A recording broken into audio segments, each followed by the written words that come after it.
안녕하세요.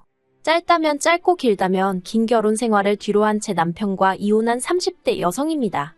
가난이 자랑은 아니지만 죄도 아닌데 시부모님도 남편도 절 어찌나 무시하던지 몇몇 주변 지인들은 제가 이런 이야기를 하면 치사하고 더러워도 비위 맞추고 사는 게 여자 팔자라며 저더러 참고 살라대요. 하지만 바보 같은 실수는 한 번이면 족하잖아요. 그렇게 살 바엔 혼자 사는 게 100번 1000번 낫겠다 싶어서 이혼했어요. 돌이켜 생각해보면 남편과 결혼하던 당시 저는 참 나약했던 것 같아요. 처음 남편과는 26살에 알게 되었는데 그때 저희 친정 형편이 워낙에 좋지 않았습니다. 그렇다 보니 결혼은 물론이고 연애조차 감히 할 엄두가 나질 않더라고요. 하지만 그런 제 사정을 몰랐던 남편은 하루가 멀다 하고 저돌적으로 저에게 대시를 해오대요. 결국 별의별 이유를 들며 남편을 밀어내다가 사실대로 털어놓았습니다. 편찮으신 친정아버지와 병간호에 매달리시는 친정어머니가 계시고 사정이 그렇다 보니 모아둔 돈도 별로 없다. 내가 그나마 내세울 수 있는 건 빚은 없다는 사실 그거 하나뿐이라고요. 그러자 남편이 한다는 말이 누가 결혼하자고 했냐고 일단은 연애라도 해보자는 거예요. 오히려 남편이 별일 아니라는 듯 나와주니까 저도 마음이 한결 가벼워져서 그래 연애라도 해보자 그렇게 시작한 사이였어요. 하지만 남녀관계라는 게 연애만 하자고 했다고 연애 실컷 했으니 헤어지자 그렇게 칼로 무자르듯 되는 것이 아니었어요. 2년쯤 사귀었을 땐 저도 남편도 서로에 대한 마음이 많이 커졌고 남편이 먼저 프로포즈를 해왔습니다. 하지만 당시에도 저희 친정의 상황은 도통 나아지질 않고 있었고 저 또한 직장 생활을 하며 번 돈 대부분을 친정 부모님 부양하는 데 쓰고 있었거든요. 그렇다 보니 결혼 준비는 전혀 되어 있지 않았습니다. 그래서 마음은 찢어질 듯 아프고 고통스러웠지만 남편의 프로포즈를 거절했어요. 그런데 이번에도 남편이 쉽게 저를 포기하지 않더라고요. 이후로 3달 가까이 남편은 저에게 매달리며 계속해서 다시 한번 생각해보라 저를 설득하려 들었습니다. 저더러 하는 말이 저에게 돈이 있었다면 자기랑 결혼했을 것 같냐고 만약 그렇다고 싶으면 결혼하자대요. 시부모님 되실 분들도 이미 제 사정을 어느 정도 알고 계신데 그런 건 상관없다고 하셨다면서요. 사실 남편은 저를 만나기 전까진 평생 혼자 살겠다는 독신주의자였답니다. 그런데 저희 남편이 4대 독자거든요. 그렇다 보니 시부모님뿐만 아니라 시조부모님까지 뒷목 잡고 거의 쓰러지다시피 하셨다대요. 그런데 그랬던 남편이 저를 만나고 달라진 거예요. 그러니 시댁 입장에선 제 조건이 어떻건 간에 애딸린 유부녀만 아니면 된다는 식이었던 모양입니다. 하지만 사람 마음이라는 게 화장실 가기 전하고 갔다 와서 하고 다르다고 하잖아요. 저희 시부모님도 별반 다르지 않았어요. 일단 집부터 얘기해보겠습니다. 저는 그래도 있는 돈 없는 돈 다 끌어모으니 2천 정도는 되더라고요. 그래서 제가 모은 돈으로 가정가구를 하기로 했고 어머님 아버님이 집을 해주신다 하셨어요. 그리고 실제로 어머님 아버님이 살고 계시던 빌라를 남편 명의로 돌려주셨지요. 하지만 저희는 그 집에 들어갈 수는 없었습니다. 어머님 아버님 두 분 다 20년 넘게 살던 동네를 갑자기 어떻게 떠나냐며 저희더러 살 집을 따로 구하라고 하셨거든요. 그래서 남편 앞으로 집이 생기긴 했지만 저희는 결국 대출까지 받아서 신혼집을 구해야만 했어요. 그리고 자격지심 때문이었는지 제가 모아둔 돈도 얼마 없는 상황에서 남편은 얼마나 모아뒀고 그런 걸 먼저 물어보기가 그렇더라고요. 혹시나 제가 남편 재산에 관심 있는 것처럼 보일까봐 무척 조심스러웠어요. 그렇다 보니 남편이 얼마나 모아뒀고 그런 걸 꼼꼼히 따지질 못했네요. 다만 남편이 지나가는 말처럼 1억 좀 안 되게 모았다고 했던 것만 어렴풋이 기억을 하고 있을 뿐이었지요. 그런데 막상 집을 구할 때 보니까 1억은 무슨 5천만 원 좀 넘게 들고 있더라고요. 물론 저보다야 많이 모아둔 건 사실이지만 남편이 저보다 3살이나 많았고 시부모님 가게에서 같이 일을 하며 월급은 넉넉히 받는다고 자기 입으로 몇 번이나 얘기했던지라 솔직히 좀 당황스러웠다고 해야 할까요? 생각보다 대출을 많이 받아야 했거든요. 그래도 평생 못할 것 같은 결혼도 하고 신혼살림을 꾸리기 시작한 이후로는 한동안 모든 것이 즐겁게만 느껴졌습니다. 이렇게 표현하면 어떨지 몰라도 평생 가난한 친정 뒤치다꺼리만 하다가 제 인생이 끝날 것 같았는데 남편을 만나 이후론 한마디로 숨통이 트인 기분이었네요. 하지만 그 좋은 시간은 오래가지 않았어요. 식을 올리고 1년도 채 되지 않은 시점이었는데 어머님이 저를 자꾸 당신 주변 분들 며느리하고 비교를 하기 시작하셨거든요. 누구 집 며느리는 핸드백을 사줬다더라. 누구 집 며느리는 이번에 지 시부모 데리고 해외로 여행을 간다더라. 솔직히 저도 사람인데 아무리 어머님 본인 입으론 그냥 하는 소리라고 하셨지만 왜 눈치가 안 보였겠어요. 그럴 때마다 가시방석에 앉은 것처럼 마음이 불편했답니다. 하지만 돈 없는 죄인이라고 서운하단 티도 못 내고 그냥 속도 없는 사람 마냥 허허실실 웃고만 있었어요. 그러다 시이모 아들이 장가를 가면서 상황은 더 안 좋아졌어요. 시이모 아들은 대기업에 다니던 재원이었는데 같은 회사에서 일하던 여직원과 결혼을 하게 되었거든요. 원래도 어머님하고 시이모 사이가 좋지도 않았던 데다가 어머님이 시이모한테 약간 열등감이라고 해야 할지 그런 감정을 갖고 계신 건 남편에게 들어서 알고 있었습니다. 아무튼 그런 상황에서 시이모 아들이 저보다 훨씬 조건 좋은 여자를 만나서 결혼한단 소리에 어머님이 무척 배 아파하시대요. 염치 없게 들릴 수 있지만 저도 저대로 억울한 면이 없잖아 있었어요. 제 입장에선 까놓고 말해서 공동명의로 해주신 것도 아니고 하다못해 제가 그 집에서 살아본 것도 아니고 결국은 대출은 대출대로 받아서 매달 이자 내고 살기도 바빴으니 집을 받았다는 건 전혀 실감도 나지 않았습니다. 그리고 어찌나 어머님이 본인 입으로 생색을 내시던지 처음엔 죄송한 마음에 제가 거의 한 달치 월급을 털어 금팔찌도 해드렸어요. 그런데 금팔찌 받고 좋아하신 건 정말 이틀이나 갔나? 이후로 또다시 집 해준 걸로 하도 유세를 하셔서 나중엔 오히려 감사한 마음은 고사하고 또 그 소리 하시네. 정말 듣기 싫다 생각밖에 안 들더라고요. 하지만 시이모는 당신 자식 부부한테 서울 외곽이긴 해도 번듯한 아파트 한 채 떡하니 해주셨고 아들내외도 거기서 바로 살림 시작했어요. 대출은커녕 차도 한 대 해주셨답니다. 그러니 여자 쪽에서도 예단이며 꼼꼼하게 잘해갔겠지요.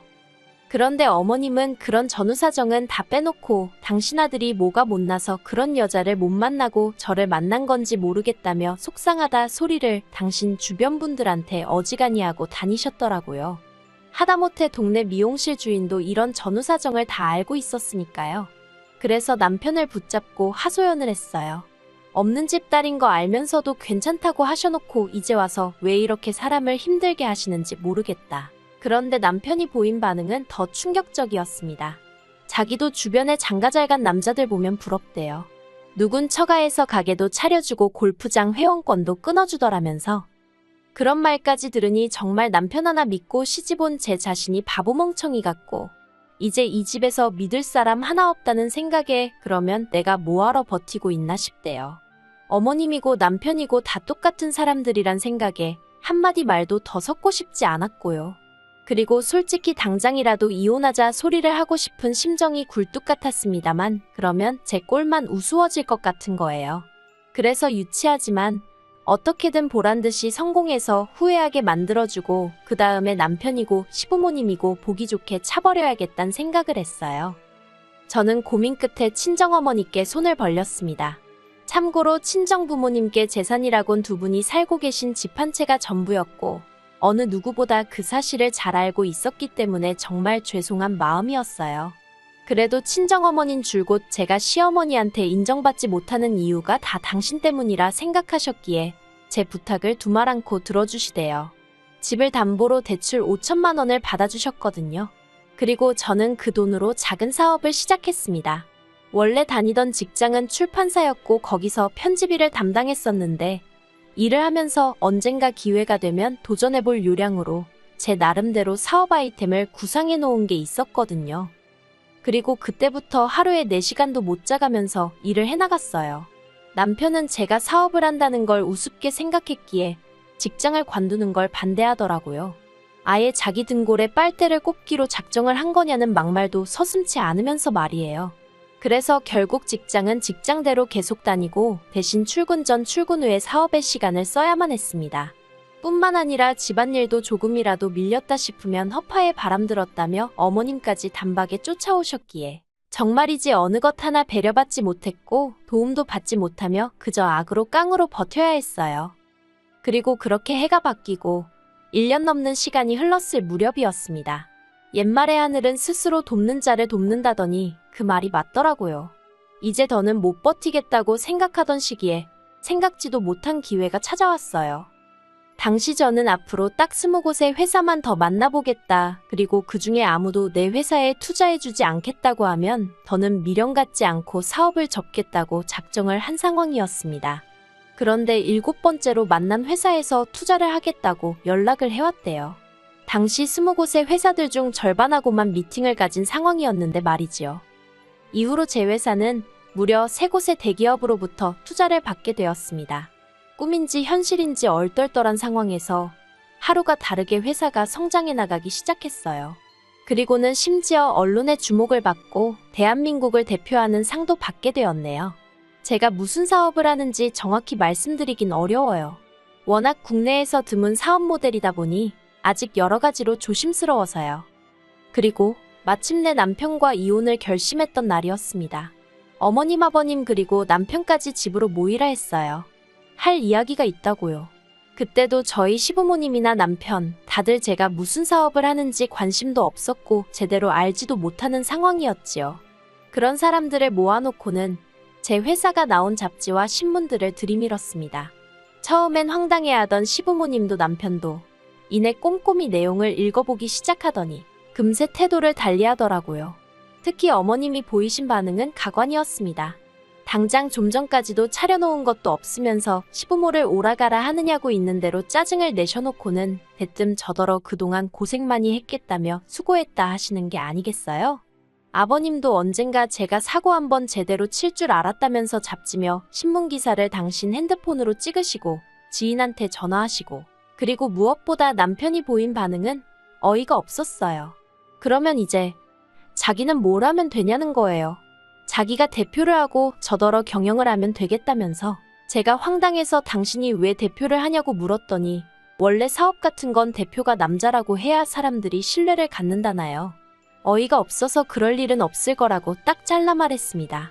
제가 이렇게 다들 모이라고 한 건 오늘 남편과 이혼한다는 말을 하려고 그런 거란 말을 덧붙이면서 말이에요. 그러자 어머님이 그게 무슨 소리냐면서 뜬금없이 무슨 이혼이냐고. 이제 사업도 잘 풀렸는데 그러면 잘 살 생각을 해야지 이혼이 말이나 되냐면서 목소리를 높이셨습니다. 아버님도 저더러 여자가 이혼 소리 하는 거 아니라고 어른들 모셔놓고서는 별말 같지도 않은 소리를 한다면서 화를 내셨지요. 그리고 이내 남편이 제 손목을 잡아 끌고 안방으로 가자대요. 그렇게 방문이 닫혔고 전 팔짱을 낀 채로 남편을 가만히 쳐다봤어요. 그리고 제 속내를 파악하지 못한 남편은 갑자기 이러는 이유가 뭐냐면서 대화로 풀자는 거예요. 그래서 제가 풀고 말고 할 것도 없다고 단지 당신과 결혼하고 난 이후로 지금까지 거진 3년 가까이 가난한 친정을 뒀단 이유로 얼마나 내가 무시를 당했냐고 그 시간이 떠오른다고 했어요. 그리고 그 시간 덕분에 내가 여기까지 올 수 있었던 것 같다며 남편에게 고맙다고 했지요. 남편은 이혼은 절대 못한다 하면서도 이혼하면 사업의 절반을 자기한테 줘야 하는 건 알고 있냐며 이죽거렸어요. 부부 생활 기간에 일군 사업인 만큼 절반은 자기 몫이라면서요. 하지만 남편이 보탬이 된 것도 전혀 없었고 하다못해 사업을 시작하게 된 자금마저 친정어머니에게 빌려서 상환하였으니 그리고 무엇보다도 남편에게 이혼 이야기를 꺼냈을 땐 이미 법적으로 반년 이상 알아보고 만일의 경우를 대비해 조치도 다 해놓은 상황이었거든요. 그래서 남편이 뭐라고 떠들건 간에 걱정이 전혀 되질 않았어요. 그리고 결국 1년여의 지리한 싸움 끝에 저희는 이혼을 했습니다. 남편은 이혼 소송 중에 제 재산을 알게 되었고 그 절반이 자기 몫이라며 억지를 썼지만 남편 쪽 변호사도 고개를 내저을 만큼 남편이 기여한 바가 하나도 없었거든요. 결국 남편 쪽 변호사가 두어 차례 바뀌기까지 했지만 결과는 달라지지 않았어요. 제가 이겼고 오히려 위자료로 얼마 안 되지만 받았지요. 그리고 남편은 제 변호사 비용까지 부담하게 되었는데 2중 3중으로 돈이 나가게 생겼다며 끝까지 저더러 양심이 있으면 얼마 정도는 보태라는 헛소리를 하대요. 당연히 안 보태줬지요. 그리고 지금 저는 전에 없이 자유롭게 그리고 열정적으로 살고 있습니다. 물론 어머님처럼 전후 사정은 생각지도 않고 이혼녀라고 손가락질하는 사람들도 있지만 한편으론 많은 사람들로부터 새로운 출발을 응원받고 있기도 해요. 그리고 저는 더 이상 가난하단 이유로 움츠러들어서 할 말도 못하는 바보가 아니거든요. 저는 이제 제 능력을 믿기에 앞으론 꽃길만 걷게 될 거라고 확신합니다.